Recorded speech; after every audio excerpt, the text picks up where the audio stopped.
La ascariasis es una infección producida por el Ascaris lumbricoides. En ocasiones también puede ser producida por el Ascaris sum, que es un parásito de los cerdos estrechamente relacionado al Ascaris lumbricoides. Es una antroponosis. El único reservorio conocido o fuente de infección primaria es el humano. El ciclo del parásito es un ciclo monoxeno.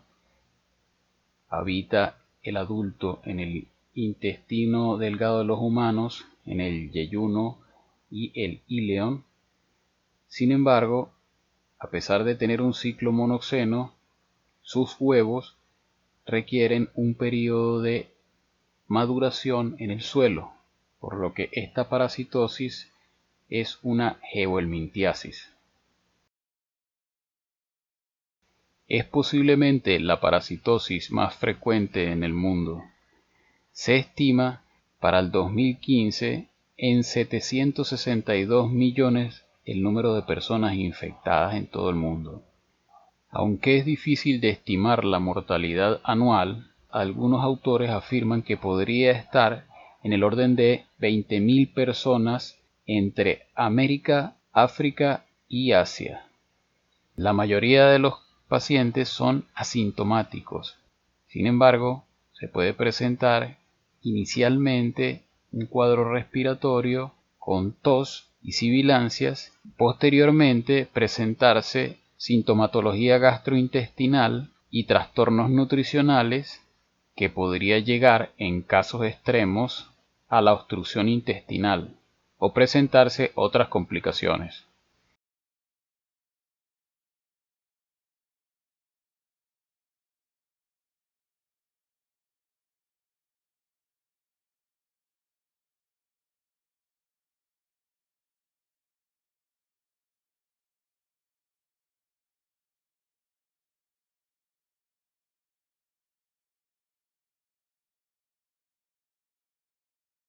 Mide entre 15 y 30 centímetros de longitud, dependiendo de la cantidad de parásitos que se encuentren en el intestino.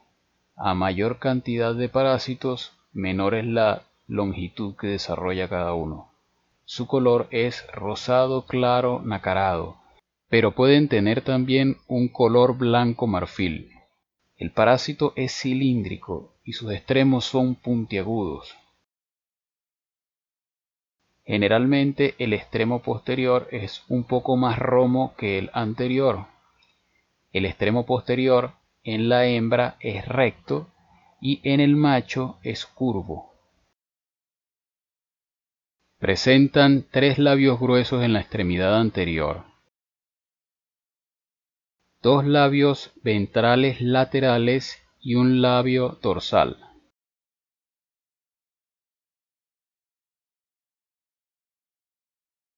Con respecto a las formas evolutivas encontradas en Ascaris lumbricoides, tenemos que posteriormente a la cópula del macho y de la hembra adultos, espermatozoides carentes de flagelos se acumulan en los úteros de la hembra o en el comienzo de los oviductos, donde los óvulos son fecundados. Estos huevos fértiles son ovalados o casi esféricos y miden 60 micrómetros de largo por 45 micrómetros de ancho. En el momento de la postura, estos huevos contienen una célula germinal no segmentada con citoplasma finamente granulado, rodeado de una gruesa cáscara. Esta cáscara está formada de 3 capas. La más interna es muy delgada, es impermeable al agua, de origen lipídico. Luego tenemos una capa intermedia formada por una sustancia quitinosa asociada a proteínas y, finalmente, la capa más externa, que a diferencia de las anteriores no es elaborada por el propio óvulo, sino que es secretada por la pared del útero, es generalmente gruesa e irregular y conforma una superficie mamelonada. Consiste en un material pegajoso formado por mucopolisacáridos. Es de color marrón amarillento por impregnación de pigmentos fecales. Esta capa mamelonada puede estar ausente En ese caso, el huevo fértil será un huevo fértil decorticado. Su aspecto puede confundirse con el de los huevos de anquilostomídeos. Cuando las hembras son jóvenes, o cuando la cantidad de machos es muy inferior a la cantidad de hembras, o cuando se producen infecciones de solo hembras. Estas hembras pueden poner huevos sin haber sido fecundadas por los machos. En este caso, los huevos serán huevos infértiles y son algo más alargados que los huevos fértiles. Miden aproximadamente entre 80 y 90 micrómetros de longitud. Tienen una cáscara más fina con una capa albuminoide muy reducida, irregular o ausente, y el citoplasma es granular de aspecto grueso. Estos huevos pueden ser deglutidos por el hospedador, pero no generan infección. Posteriormente se va formando en el huevo un embrión que, dependiendo de las condiciones del medio ambiente, concentración de oxígeno, CO2 y temperatura, se convierte en una larva del primer estadio, o L1, en aproximadamente 15 días. Luego de este periodo, durante la siguiente semana, la larva puede mudar y convertirse en una larva de segundo estadio, o L2, que es la forma parasitaria infectante.